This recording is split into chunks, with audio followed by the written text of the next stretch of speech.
All right, welcome to Pages Pixels. I'm Rohan here with my co-hosts Kevin and Kirtana, and we're going to be breaking down not one, not two, but three movies today. There's the Mollywood Times, uh, Backrooms, and Obsession. And before we get started, subscribe to the Pages Pixels YouTube channel so you don't miss any of our videos, and make sure you like this video and turn on notifications. It really helps us out. All right, let's talk some movies. Yeah, I thought Uh, Now go so. for it. No, well, I just feel really passionately about the film I watched this weekend. I watched Mollywood Times. I think this year overall hasn't been amazing so far. I mean, I saw a couple of like really good films, but like it's not one of those things where like every weekend something cool is coming out and then you're just like super excited to go check it out. But I think this film just completely broke that streak. Um, I so the director he did this is his second film, and the first one too like made a lot of noise. When this one came out, the reviews were very like, watch it, it's really good, but you'll get super depressed. And I was like, what does that mean? And then I watched it, and that was really true. So it's basically the film talks about it kind of gives you like a behind the scenes look into how the film industry works with like basic, but it doesn't really go into like the creative space at all. It talks a lot more about the business side of things, like what it actually takes to get a film made is what it talks about. Generally I think films about films can be a little like, who really cares, because it is kind of like a very like it is a privilege to be in the film industry. Hmm. Not a lot of people can like afford to do it.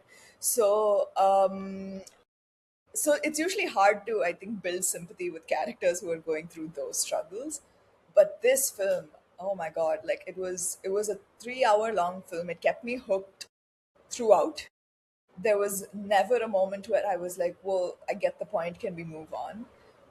The protagonist is a very passionate filmmaker who I think in his fifth grade or something he watches his first like film with surround sound. And he's just so intrigued by the fact that like people got scared in the movie theater that he decides this is what he wants to be in life. And basically it's just the story of this little kid from a tiny village in Kerala who grows up, and how he wants to be a filmmaker. I Hmm. won't go into spoilers because I think both of you guys should watch this film. um, it was so like, if I were to break it down, I think like all of the elements, right, that the writing was really good, the direction was really good, the acting was really good. Like I am really struggling to find something that didn't fully work for me. um there I was need to one. ask you something Yeah, about the movie. yeah. This is my first time hearing about it, and often is the case with a lot of like Indian films. Like, I'm not really familiar until I hear about them. But I've heard of Bollywood, I've heard of Tollywood, and obviously Hollywood. But what is Mollywood? Oh, it's the It's Malayalam where they film take. industry. Yeah, yeah. Sure, that too, Rohan. It's what? Sorry. Finish your joke. It's where they take a bunch of Molly before they make movies. Oh, okay. No, I think I mean I'm actually not sure how the whole like, because Nigerian film is called Nollywood. Like I don't Hmm. know like how that came about, but usually here in India, it's if you hear it's the first letter, so M is Malayalam Industries. Um, Okay. Yeah. yeah, Tollywood is Telugu. Hmm. So that's really what that comes down What to. about Tamil? Because Tamil what's is the? Tollywood Okay. because basically all the studios were set in like Chennai, where I'm from, is where like Hollywood is, and all the studios were in this little place called Kodambakkam, so K, so it became Hollywood. Got it. Yeah, um, but Yeah, I no, think. Sorry, like just no, kind go of. I ahead. think Yeah. I was gonna say. I think where it started from was actually. I mean, there was Hollywood, right? And then uh, it started with. I mean, the Hindi film industry because it was. I mean, it's Mumbai, but at the It time it was used to be Bombay. Bombay. So they just kind of took the the B and they made it Bollywood, and then that kind of just Sweeps spread. everyone. Yeah. Gotcha. And I just thought it was an Indian film industry thing, but then no, I guess not, because there's the Nigerian films over Yeah. here. So it's Yeah, and we can't I think forget Dollywood, Dollywood, yeah, Tennessee. yeah, Hmm. yeah, no, it's that's a big one too. But no, I mean I think it makes it easier to refer to films, so it works for me. Mhm. Um, Okay, got it. yeah, So the title, so it's Mollywood Heights. So it's a Mollywood Times. Mollywood Times, uh, and so it's a my. Sorry, let me Malayalam. get the word Malayalam Malayalam, yeah, film. yeah, Right. So it's I very. don't think I've ever seen a film in that language, to my Okay. knowledge. Um, Um, so you, yeah, I think you have. I There have. is a horror film called Mani Chitratar. We spoke about it. Um, Oh wait, yes, I did watch that movie. Okay, I did not realize that that was in a Malayalam. different language. Got Yeah, it. Okay. yeah. So the Malayalam industry is known for like really good content. Like they are known to take their time with their drafts and like come up with stuff that's really like, um, their films make you think a lot. Like that's what they're like known for. Like Telugu film, for example, is known for scale. So Hmm. Malayalam film is known for content. They're also like they make really small films in terms of budget and all of that. This one didn't feel like that. I'm actually not entirely sure what the budget was, but I thought that the scale was pretty impressive. I Mm. think the most impressive part of this film for me was how funny it was. It was, it was, it felt like the filmmaker is obviously really frustrated with his experience in the film industry. I think all of us are. I think if you're a filmmaker, it's like the industry is your Hmm. biggest like rival, I would say. Um, Right. and I feel like he got a chance to make a film where he could actually just say whatever he wanted. So he just shoved every thought he had into this film. Um, and it's delightful if you're I think the film works anyway, but if you're in the industry and if you kind of know some of the references and like some of the inner jokes and all of that, it really enhances the experience. So it's like there's a Jurassic Park callback, there's a Superman callback, there's like a lot of that, but then also it's this really grim tale about this man who is obsessed. He basically wants to make like Malayalam cinema's first like horror film, like terrifying horror film. Mm. And then you'll see him go through his journey, and like every time he gets so close and then something happens and then he's not able to do it, it's gut wrenching.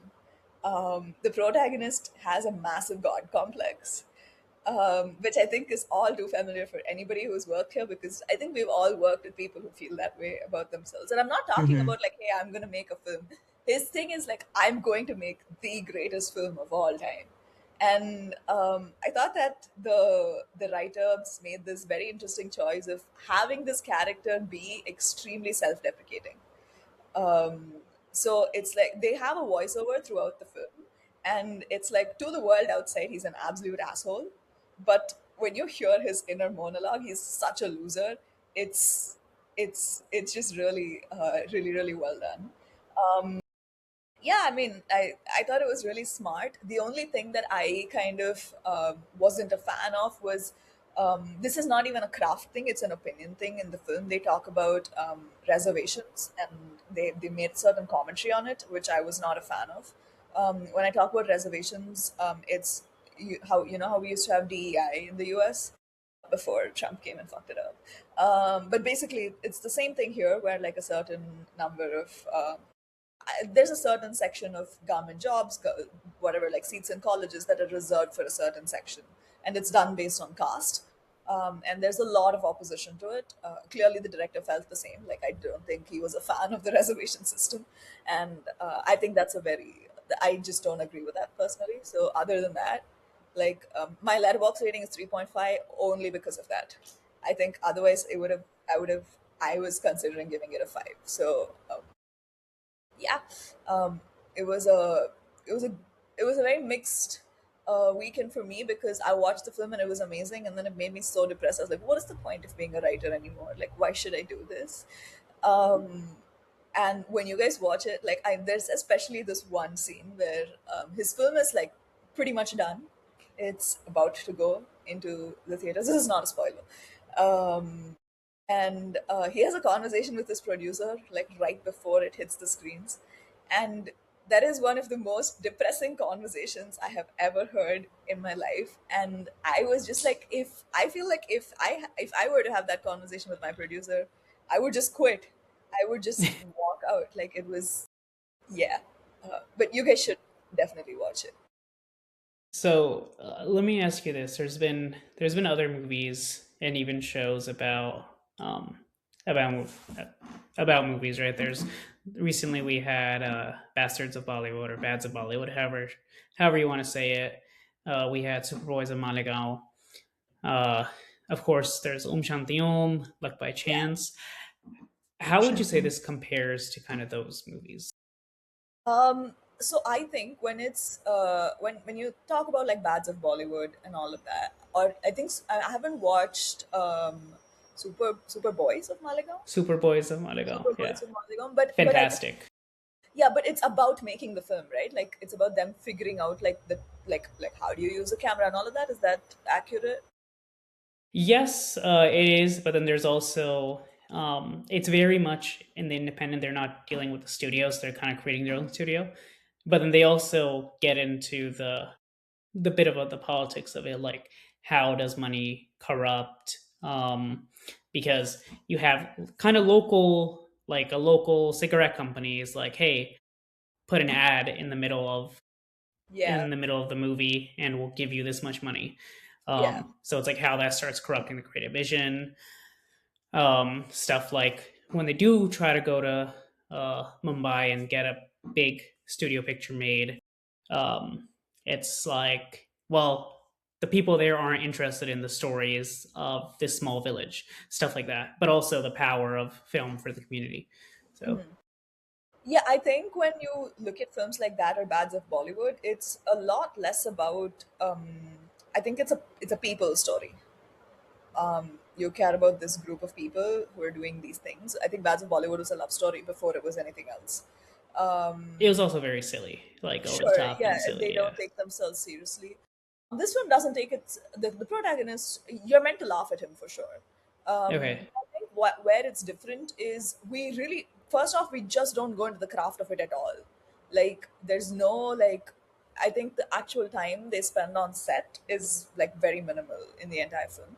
I think the core of the film is um, I think it's about a struggling artist before anything else, but it's a very self-imposed struggle, is how I would say this plays out. It's also a very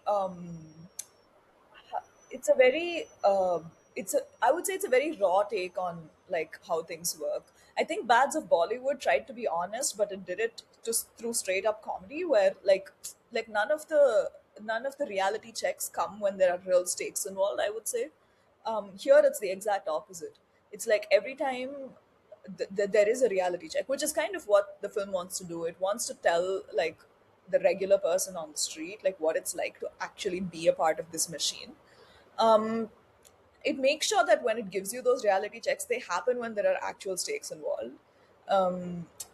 Like for example, like the director, he will want to shoot a certain like he wants to do a certain take a certain way, and then the actress just reads disappointing news on her phone in the middle of that take, and she's just like, "We're wrapped for the day," and Hmm. it's like and you're just like bro, like what the fuck, like you're in the middle of a shot. But the thing is, this is very real, like it happens. And then they don't play it when like they don't play it like when this is the opening shot of the film, so there's like a lot of stakes like attached to it, so you're meant to kind of feel disappointed every time this stuff happens to him. I would also say it's a very it is a bit of a what's it called? Wait, hold on. I'm trying to find the word. It's very cynical. The film is extremely cynical in its approach. Um, it's uh, it's an unlikable. It's the protagonist is very similar to Marty Supreme. Got it. Yeah. So it's not a thing of like, oh, Awesome. I feel bad for this guy. Amazing. Has aura. No, I was saying like I don't think it's this thing where like you feel bad for him. I think it's more that you kind of buy into his passion super early on. So it's almost like every time they say no, you can't make this film, they're saying it to you. And I think that's what makes it so compelling. All One right. one quick question before you give your rating. I've seen a lot of like films about like the directors, like when they were growing up loving cinema. Like, I mean, we had the Fablemans, Steven Spielberg, and there's one from Italy called Cinema Paradiso, which is a very great movie. I think the Fablemans Yeah, I kind of love rips that that movie movie. off a little bit. There So was a Indian remake of Cinema Paradiso also last film show. Oh, there was. okay, Okay. Hmm. yeah, I was just wondering, how does that compare to those kinds of movies? Is the director that made Mollywood Times doing sort of a like? Is he tapping into his own work, or is this guy like kind of new? He's new. This is only his second film. But Okay, the story definitely feels very personal because it's a little too specific for it to be completely fictional. gotcha. Because the incidents are that this is what I meant when I said it's very reflect. Like if you actually like keep up with the news and everything, like you can kind of tell like what each like thing is Hmm. about, like what it's a commentary about. It's also not romantic at all. Like at the end of the film you don't feel like, oh my god, film is the best thing. Like usually like when I watch films about film, that's what it leaves me with. It leaves me hopeful. It makes me think, oh, this is such a cool like there was a Telugu remake of the Superboys of Malegaon called Cinema Bandi. When you watch that film you leave thinking, oh, I want to make a film. But here you're just like, I want to get the fuck out of this industry. So I think that's the difference. I think the But rating Cinema is, Monday and yeah, Superboys are very different. they are. When you yeah when you actually watch Superboys, Okay. you'll see they're very different movies. Okay.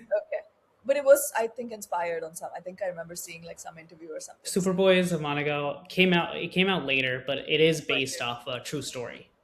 So that's Ah, gotcha. So probably that's probably what you're where this thing. thinking. Yeah. Yeah. Yeah. So that's what I mean. It's like it's this film just like I feel like I'm a generally optimistic person when it comes to being a filmmaker. Like I feel like things usually will work out, or that's how I go in with it. But this one, when I was just like, maybe I should take a break. I don't know. So yeah. All right. Yeah. How would you rate this on the script coverage scale of pass, consider, recommend? Oh, it's a very strong recommend for me. I think that was, yeah. Yeah, I Um, figured. yeah. I think you should. I think everyone should watch it. But also, if you're in the film industry, I would say watch it with caution. Like if you're having like a bad week, don't watch it then. That's what I would say. All right. Yeah. All right. Should we talk about Backrooms or Obsession next? Why don't we talk about Obsession because that did All come out right. first. Um, Okay. yeah, I'm. If you haven't seen, there is already our best of May, where we do talk about these movies a little bit, but we're actually going to be talking a bit more in depth about both Backrooms and Obsession. So, uh, yeah, I I want to say, Rohan, since you saw this more recent than me, how does it feel to be late to the party, loser? Yeah, I really wish I caught this. Unfortunately, somebody told me watch Backrooms instead of Obsession. Uh, so I went to watch Backrooms first. So I didn't that's say that's that. why that's It why sounds during our like you said it, May. Kevin. I said watch both. I said the only thing was that it had been a while since Obsession had come out, so I was like, "Oh, go see Backrooms since it's just I out." know, yeah. Um, but no, I mean, I did not get a chance to see this when we did our best of May. Having seen it now, I think it would probably make that list for me. Uh, if basically if you don't know this movie, it's it's very simple. It's guy has a crush on a girl. He is too nervous to actually ask her out, which I think if he did, there's a decent chance she'd say yes, just based off the context of that movie. Um, and he has this silly little toy which he doesn't even believe is real. It's like a make a wish stick, and it's you make a wish, you break it, and yep, and the wish comes true. And he kind of, he's like, I wish she loved me more than anyone else in the world. Broke it, not believing that it's real at all. turns out it is real, and she basically does fall in love with him, and gonna go into spoilers. It's not exactly her falling in love with him. It's more of like she's possessed by an entity, uh, and that entity is kind of enacting that wish. Yeah. Kirsten, this sounds just like a movie that you would love to watch, doesn't it? I mean, I know you'll be surprised, but I actually watched this film. Oh my god, wait, I actually didn't know that you did see it. I feel very foolish now. No, well, I went in with very little context. I mean, I know you guys talked, like when we were talking, you guys definitely mentioned it, but like I was like, well, it's horror. I'm not gonna watch it. And then one of my friends already booked tickets, and he was like, we should watch it. Everyone's talking about it, and I was like, oh, okay, I guess because you already bought the tickets, I'll go. And man, I was terrified. I was at the edge of my seat. It was. I love that movie. Um, uh, You loved it. Wow. well, I mean, I was terrified, but the movie, like Hmm. objectively speaking, it was a good movie. It was interesting because they say obsession, and then you think that it's like you're supposed to think that it's her being obsessed with him, but it's actually him being obsessed with her. Which Hmm. I thought was the film was great. I thought it was so clever. Did you watch Yeah. Yeah, I agree. It's one of my favorites of the year so far, and you know, I think one of the things that works so well about it compared to some other horror films, I'm gonna pick on a really bad one, but when it comes to like bad wishes gone wrong, the movie that comes to mind immediately is this movie called Wish Upon with Joey King. She gets this like magic box and she can make any wish that she wants, and she's like, but every time she makes a wish, someone dies, and like I think his wish is like pretty reasonable because it's like he doesn't think it's gonna work necessarily. He doesn't think it's real. It also like he's clearly in this like you you understand his pain. You understand you're able to empathize with him at the beginning before he does all of the horrible stuff to Nikki when he learns things. In Wish Upon, Joey King is just like, I wish I was the most popular girl in school and everyone loved me. And then someone dies and she's like, what the heck? Why is everyone dying? It's like, because you're making the wishes every single time.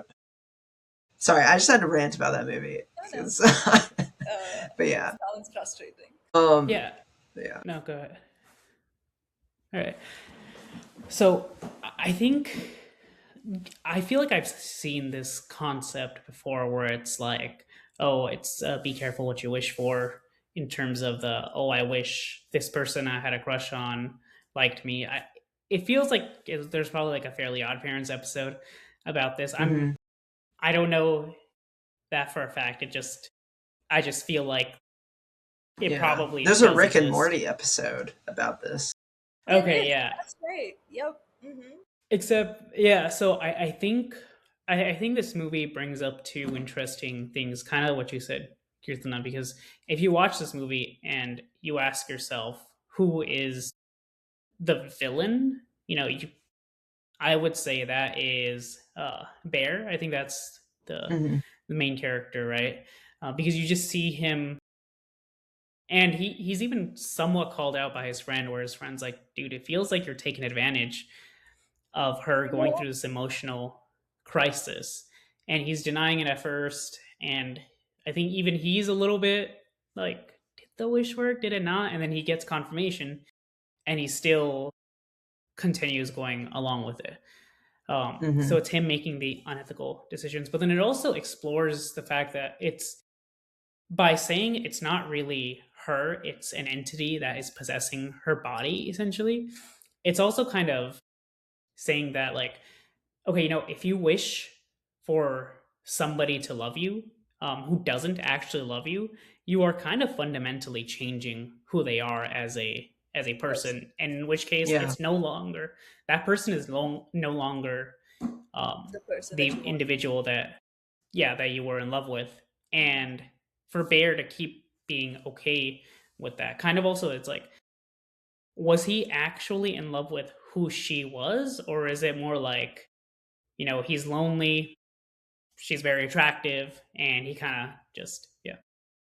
Hmm. Yeah, it's if you think about it in a very random sense, they talk about the same thing in Bruce Almighty, where they say you can alter anything about the world except a person's free will. Like you can't mess with free will, which kind of is what this film also does and says.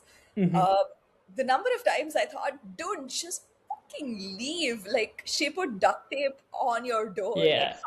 how is Uh-huh. this? Like, what level of like incel energy? Like, do you need to? You know what I mean? Like, it's your life is at risk. And then at night when she's like, "Can you please kill me?" Like before she takes over, and he's just like, "Why can't you love me?" I'm like, "It's not about you." Like, what? Yeah, man.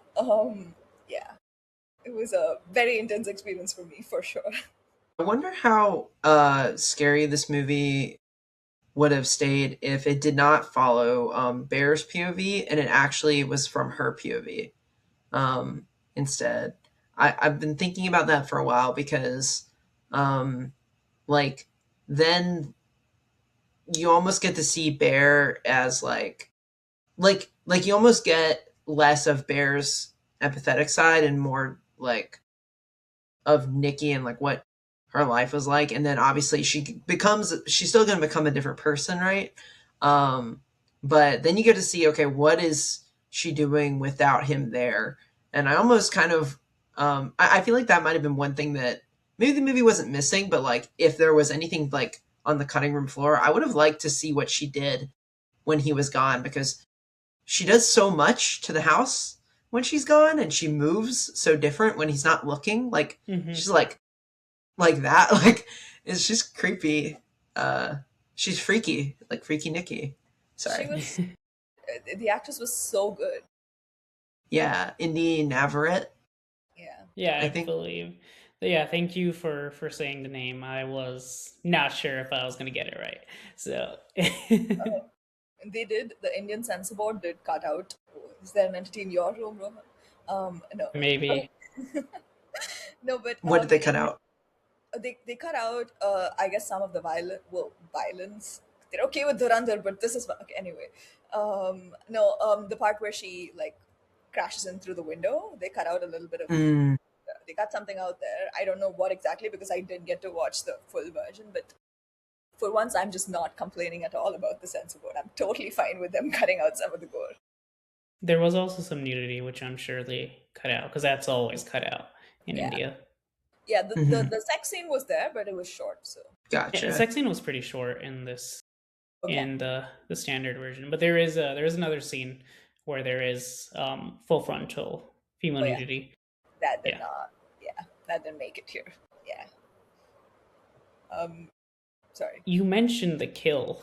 I mean, that's probably maybe the craziest moment of the movie where she runs up to the car and bashes. I can't remember the Sarah. the name of the yeah bashes Sarah's head in with the brick.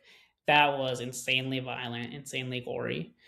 Um, it was also very sudden. Yeah, that moment was really crazy. I knew it was coming at some point. Like you just I did know, like too. he left her and Yeah. she's at the car and it's like you know this is a bad idea.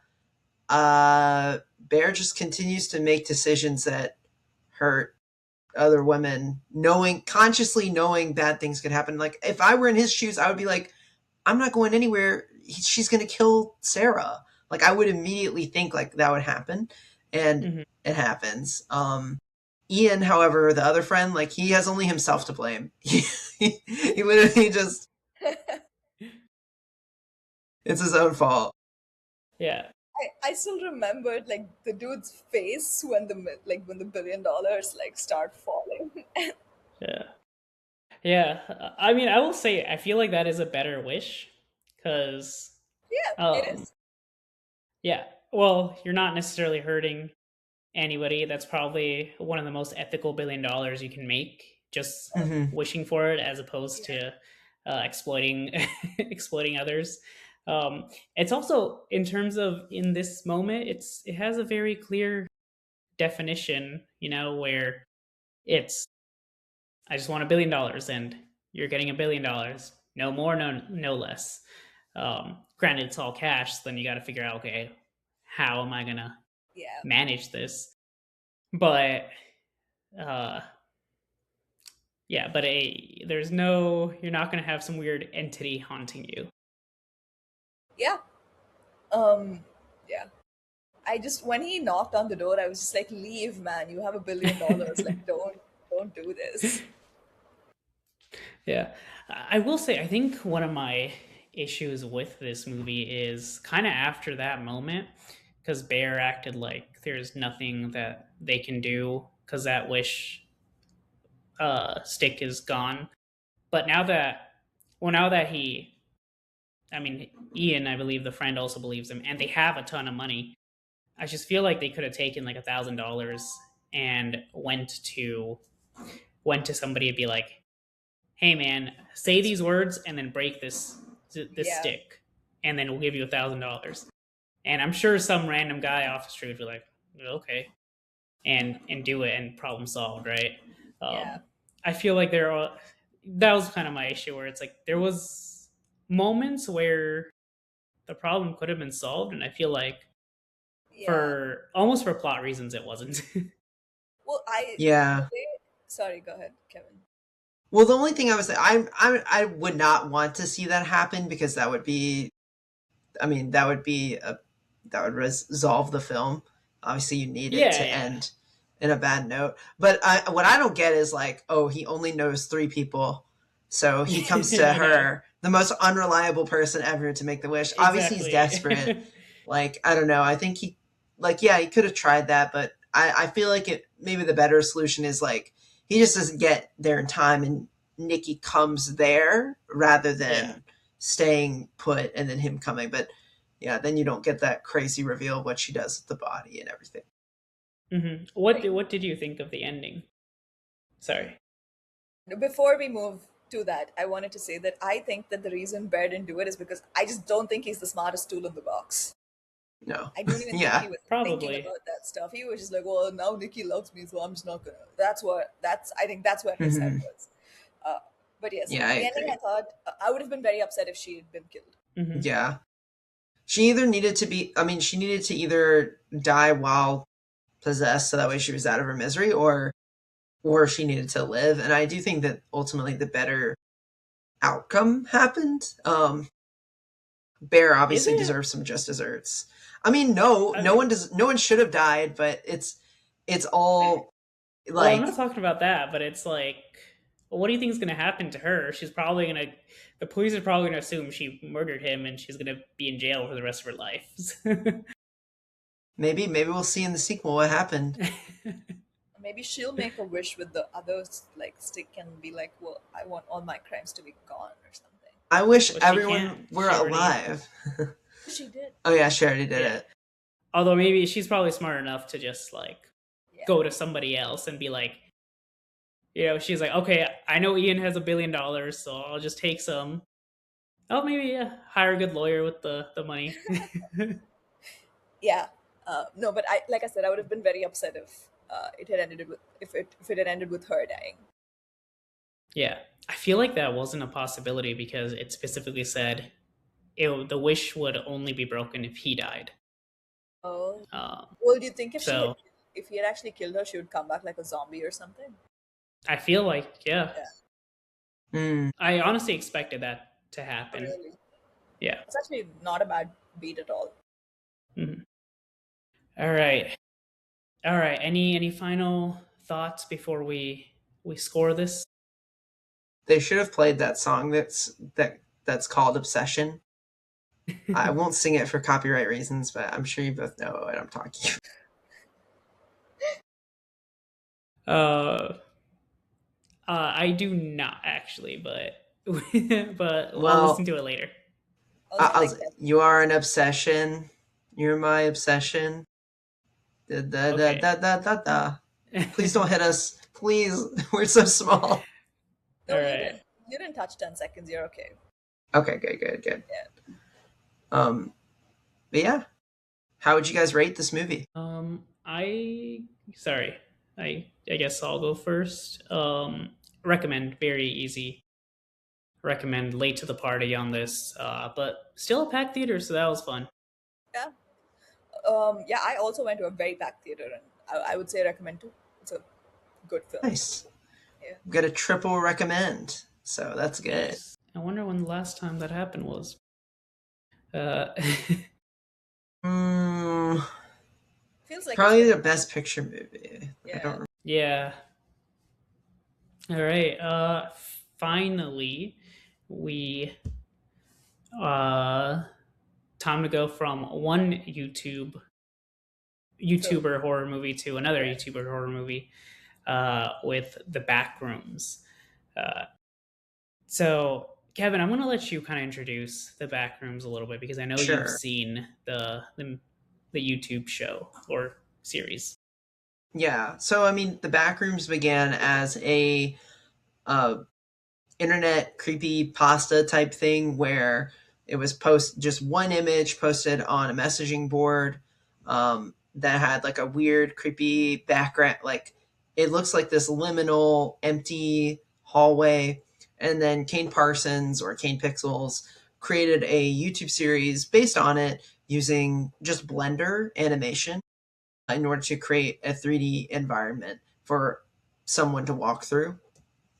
And the Backroom series was born, and it's basically this like internet phenomenon that a lot of people have provided interpretations of.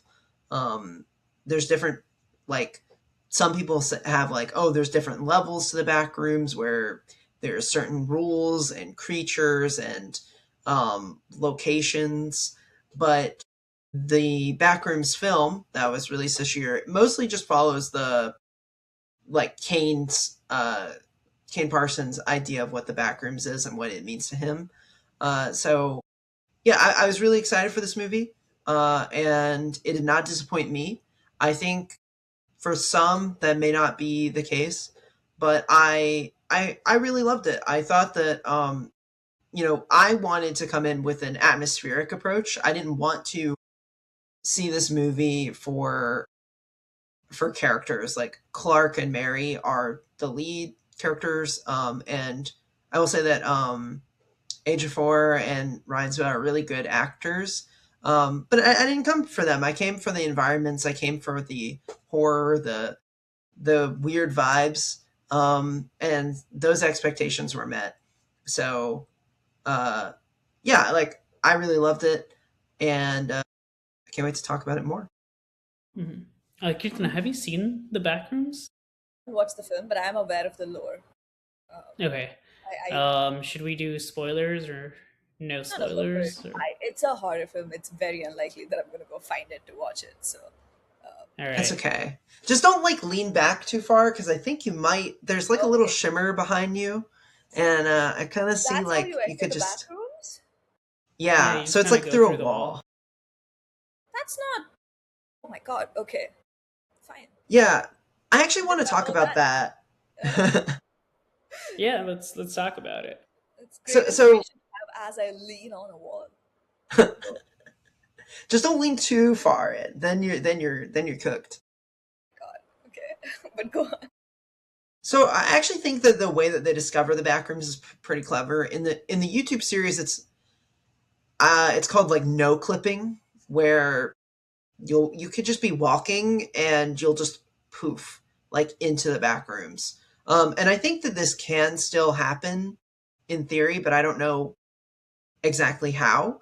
And I'll explain that in a minute. But in the series, there's actually it's like a less than a minute long video in which a car is there's multiple cars on a highway, and then a car just like vanishes in thin air. And this is treated as like an explanation of like, okay, like there's evidence behind people disappearing this way out of thin air.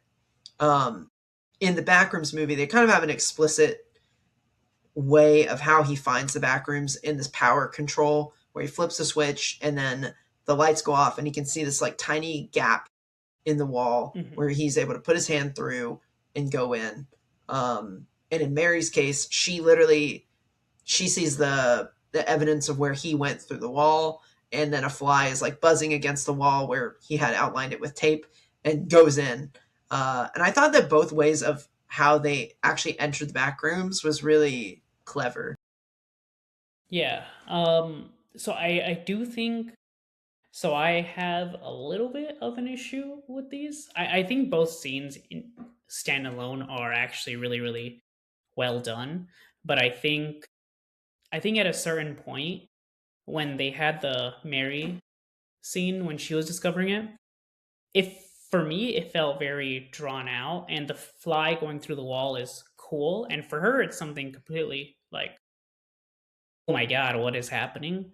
But I don't think for the audience it is, because we've already seen um, uh, Clark go through once, twice, and then actually even with I can't remember the two other characters' names, but he took them with him.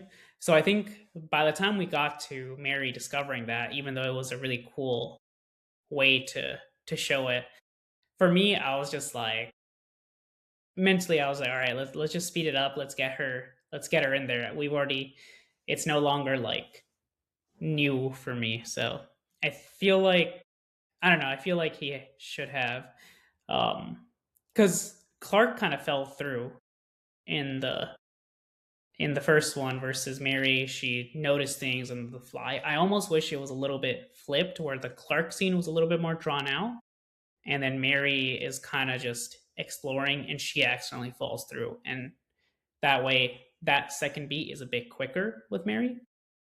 I don't know why my camera is doing that, but we're just gonna go with it. So yeah, that was my issue with it. Yeah, I don't know. I just disagree. I think that Mary's being drawn out is actually perfectly fine. Like I don't have an issue with it. It reminds me of like how in Barbarian they both find the tunnel and Right. both of them interact with it in different ways. You know, for Clark, right? Like this is his first time discovering this, and I mean, he knew that there was some weird stuff going on with his building, but he didn't know anything about it. Hmm. Mary, in her perspective, she just had, Clark basically verbally ostracize her, and she told he told her something that's completely unbelievable if you hear it and you're like a Yeah. sane person. Um, and she's got to be thinking like, there's no way, like he's lost his mind. And then I think it like her like seeing all this evidence is not really about like discovering the back rooms, but more about like figuring out what was Clark doing. And Hmm. then when the fly goes through, she's like, "Oh shit, he was right." And I also didn't feel like it was that like it took that long for her to get in. But that's just me. Got it. Yeah, I think at that point is when, in general, with the movie, I had started to not check out, but I was no longer as into it, because I was there was a point where I was just like, I was like, okay, I want this to go somewhere. Yeah, I mean, I get you. I mean, it is like the least interesting part of the movie, but prior to that, Clark had been exploring the back rooms on his own. And there's Hmm. this creature that we've been hearing and seeing. There's a caveman standee that you're like, it's speaking all these languages, and you're like, what the hell? What the hell is going on here? Like, what Yeah. exactly is this? There's so many questions that I think the movie like leaves you with. And then in the third act, they kind of try to like clumsily explain it. Yeah, and I actually think from the atmospheric perspective, this movie did a great job. We have that one opening. Um, we don't know who that character is. That character doesn't really come back, but we see them in the back rooms, kind of running around, and then we see Clark, and all of those scenes are super creepy. And the more and more you explore, it's just endless, right? Hmm. Even when he brings in his the two people that work at the store, and he takes them into the back rooms. It is that the whole sequence is super super well done, and it's creepy. And I think yeah, I think it comes down to the third act does start to get a little bit, for me, from a story perspective, it doesn't quite all work and come together. Yeah, I mean, a lot of people I think felt that way. For me, I do feel like it, even though they do over explain a little bit, which is something that happens in like the David Lowery movies that I don't like. um, I don't feel like it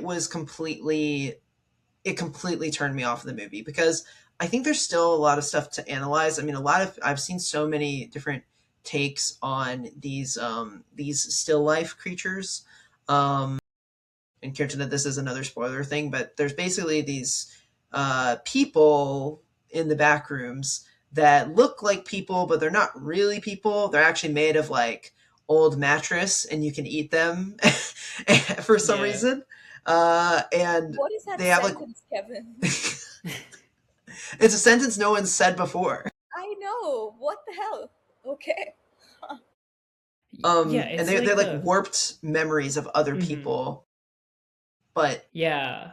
yeah, It's like a thing yeah, it's like a thing with memories where it's yeah, where a memory is never perfect. So it's like the backrooms is kind of duplicating people who have been in the backrooms, uh, but from memory. And then the longer and longer that they're there, the more and more distorted it'll get because the longer you have a memory, the less clear it is. And I yeah. think that's why we see that weird pirate version of Clark, um, Hmm. where it's a little bit more. I'm not going to say it looks like him, but it's more like human. It actually feels pain, unlike the other ones and all that, because I think it's a little bit fresher. Hmm. But then the other ones, they're probably who knows how long that they've been in the backrooms, and who knows if people have actually come back and escaped it. Right. And one last thing I'll say is that with Clark, I think a lot of people felt like his turn in the third act is a bit unexpected. But when I think back on earlier moments in the movie and also his therapy scenes, you realize that Clark is a pretty bad person, and he's also kind of Mhm. a violent person. And I think the Backrooms memory version of him is this like caricature of the pirate that is violent and very he's very like lanky and almost dizzy looking because I know he Clark is like an alcoholic, a recovering alcoholic. Yeah, They have so many little details in the character acting in a fully practical uh I don't want to call it a puppet, but it is like a costume. yeah. A fully practical monster that I thought they nailed really well, and I Hmm. thought it was great. It's also really campy and silly looking. I see so much like fan art of the captain looking cute and stuff. I'm like, people are weird, man.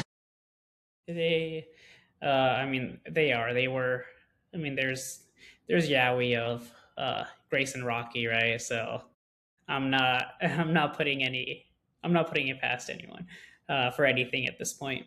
But yeah, I think the Clark I'm very torn on Clark's sort of turn, and I'm referring to Clark here, not Pirate Clark, because there was like you said, they do foreshadow that hey he's or not foreshadow they imply that he's a bad person.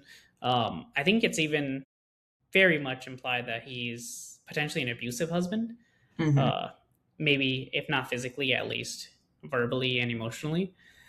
Um, but we don't see that. But then I think the way for me, I think the turn did feel sudden, where when it happened and he was, he kind of kidnapped Mary. I, I mean, I was like, okay, that's not the real him. It Hmm. doesn't it felt so like a departure from his character, and I think I would say I think this is one of the things that Game of Thrones also did with Daenerys. I think they are in Game of Thrones, they're constantly foreshadowing her as like, oh, she has a dark side to her, she's actually evil. And I think um Backrooms is doing that with Clark also. They're constantly implying that, okay, he's not necessarily a good guy, but it still feels jarring in both Daenerys's final kind of decision to burn innocent people, and also Clark and what he does and kidnaps Mary and ties her up and all that, and nearly, or kind of nearly kills her, or at least threatens her. Yeah. Is that we don't actually see the development. It's more of, foreshadowing, and development is not the same. Yeah. Yeah, I do think the development is a bit of an issue. Um, yeah, I think pacing, like, if this movie had like 10 or 20 extra minutes, then Yeah. I think it could have filled in a lot of those gaps. At the same time, I do think that the more you spend time in the back rooms, the more you're detached from the reality and real Yeah. world time. I feel like he could have been in the back rooms for like a lot longer and went through like a psychosis, like every time he went through. And then just the more he went in, the more crazy, like the more Hmm. insane he was driven. Yeah, I just wish we saw some of that, because it does imply that he's been in there for a long time. Because when she gets to the store, there's like a ton of mail that's just sitting Hmm. there. So yeah, he's probably been in there for quite some time. But um, I think it's literally the fact that we don't see Yeah. the transformation. It's a similar issue I actually had with Marvel when Scarlet Witch turns evil, because she she kind of gets, I think the book is called The Darkhold, and that corrupts her. And for me, the issue, and then in Doctor Strange, she is the primary villain, and for me, the issue was that, again, I think I didn't really like the fact that, okay, she got this book, and the book is what turned her evil. I kind of wanted to see the progression, and I don't. Yeah. So it was very jarring when I see her as a hero, and then the very next thing I see her, she is a total villain who is literally trying to kill a child for the entire movie. Yeah, so my screen froze and then I didn't hear anything. And then I heard she's trying to kill a child. So Well, it's my that's screen. from Doctor Strange, so don't worry. Yeah. um, yeah. Um, with that in mind, what would you rate the back rooms? So I know I sounded a little negative on it. Again, I will say I really, really do like this movie. My negativity towards it is more just so things that I think it could have done better. So I will say it's a recommend for me, a weak recommend, but still a recommend. This one for me is a recommend, but I do feel like I've got some rose-colored glasses on. Uh, like for me, some movies are so good or so like up my alley or up my dingy lit hallway enough to thank you, Kirsten. Thank you